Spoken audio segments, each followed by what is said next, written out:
Chapter 5. Ryuk looked over at the two slaves, one who was still whimpering in fear, the other seemed to be frozen in shock. Ryuk, pulling his sword free from Dayo's corpse, pointed it at them. "Will you two come quietly, or do you want to join your ringleader?" he asked. They merely whimpered collectively. "That's what I thought." Ryuk turned his attention to Frost. "I do not know where we go from here, Frost. You're dead, and there's nothing that can be done to change that." "No, but I would have my world left alone, Ryuk. Harmo is mine now, my wasteland to watch over in death. I will not have it disgraced by your empire," Frost said coldly. Ryuk considered and nodded. "I will do what I can, you have my word," Ryuk said. Frost looked at him. The strange hybrid creature was fascinating. "You know, had more humans been like you, my life might have been quite different," she mused. "I do get lonely sometimes. Feel free to come back and see me from time to time. I think you will find that there are more magical encounters to come, and you might need my knowledge." "I hope you're wrong about that. After what I've seen today, I want nothing more to do with magic. But maybe one day I shall pay you another visit," Ryuk said with a smile. At that moment, a pile of snow nearby glowed red, and a Dalek burst forth from it, shaking his dome in confusion. "Lex, good to see you're okay." "General, what happened?" Lex asked. Ryuk grinned as he noted the snow covering Lex's hemispheres looked like snowballs. "I'll tell you about it later," Ryuk said. He looked once more at Frost, who smiled, and faded away into nothing. Ryuk held a hand to his ear and spoke into the Dalek command net. "Trip, Snidge, we are pulling out. Make for the rendezvous point and we shall proceed to the surface." "I obey!" Ryuk heard chorused from both Trip and Snidge through the network. Ryuk gestured for the two slaves to follow him, and Lex brought up the rear. They left the body of Dayo to rot, not far from the bones in the well. As Snidge answered the general's call, he looked at the slave he had captured.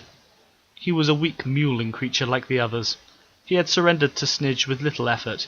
All it had taken was the threat of death. Now their time down in these useless tunnels was concluded, Snidge realized that Ryuk had no doubt recaptured the other escaping slaves.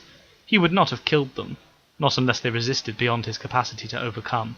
If the slaves all survived this incident unscathed, they may begin to think that rebelling against the Daleks was easy, and that there was little to no punishment.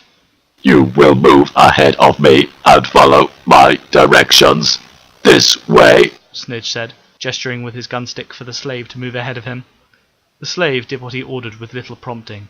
As the slave made his way through the tunnel, Snidge cried out, "Exterminate!" and shot the slave. The slave screamed and fell to the floor dead. "All who defy the Daleks must die!" Snidge declared to himself. Snidge then proceeded to the rendezvous point. Trip had captured the final slave and brought him to meet Ryuk, Lex, and the other two slaves at the rendezvous point, below where Dayo had first created the hole. "Just waiting on Snidge," Ryuk muttered. "I am here, General," declared Snidge, who glided towards them. Ryuk noted that he had no captives. "Couldn't find the final slave?" Ryuk asked. Snidge's eye stalk levelled to his eyes as he merely said, "The human resisted and attempted to flee. I had no choice but to exterminate him." For a moment Ryuk just stared at him. Snidge held his gaze. "I see. Very well, come on." Each of the Daleks allowed a human to grab hold of their casing, and then hovered up into the air to ascend to the surface, all apart from Snidge, who abstained. Ryuk carried the slave who was still catatonic from his encounter with the witch. The command Dalek watched as Ryuk, Lex, Trip, Snidge, and the three slaves returned to the slave habitation area. "General Ryuk, you have returned," it declared. "Yes, 2 slaves, including the rabble-rouser, were exterminated. The others submitted," Ryuk said. "The slaves must be punished," the commander responded. "Yes, dock their food rations for a few days, but give them access to heat generators. They may have hypothermia." "Understood," the Dalek said. "Work will begin tomorrow on rebuilding a new structure."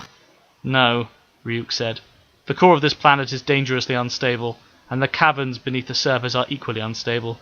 When the core erupts, magma will flow through those caverns and make the surface molten. This will render any structures built here useless. I will make a formal report to the Emperor on this matter. explaining my findings. If memory serves, there's a suitable uninhabited world on the opposite side of the system that will be much more useful for Conquest Army 7's needs. Round the workforce up onto sources and prepare for immediate departure. The commander considered Ryuk's suggestions. It had no reason to doubt him. He was a high-ranking officer in service with the Dalek Empire. I obey. I will make the necessary arrangements, the commander said. Excellent. I will take my Daleks back to Skara and send the Emperor my report on the situation, Ryuk said. There would be several details left out of it, thought Ryuk. Magic would be beyond the comprehension of the Daleks, and the old mine may yet be useful to Ryuk, and he was pondering if he would want to speak with Frost again. Ryuk turned and returned to his command saucer with Lex, Trip, and Snidge. Snidge considered Ryuk's command to the Dalek from Conquest Army 7.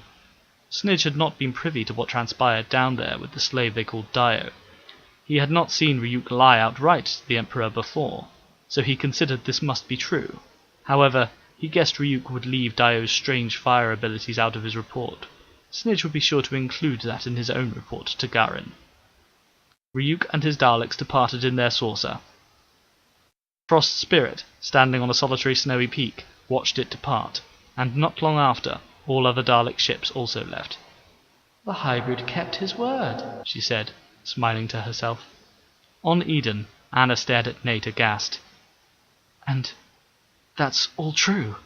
What you said about parallel timelines, the army of machines, how long you've lived, she said in awe. All true. Unfortunately, you won't be able to tell anyone.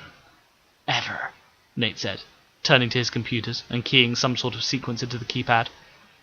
On one of his monitors was a cell. Inside it was a wild-looking woman. Her hair was messy and unkempt, her eyes wide and dangerous-looking, and they glowed an eerie green colour. She wore ragged, tattered clothes. What is that? Anna questioned. Nate smiled, turning back to her again.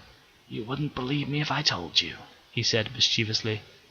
You told me all of that, and you think there's anything else I wouldn't believe, Anna said incredulously. Nate smiled. That's my next weapon of choice against the creature I despise.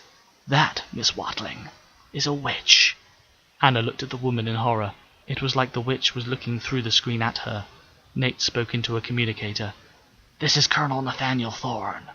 I'm going to make a proposal to the Council. Bring me Mara.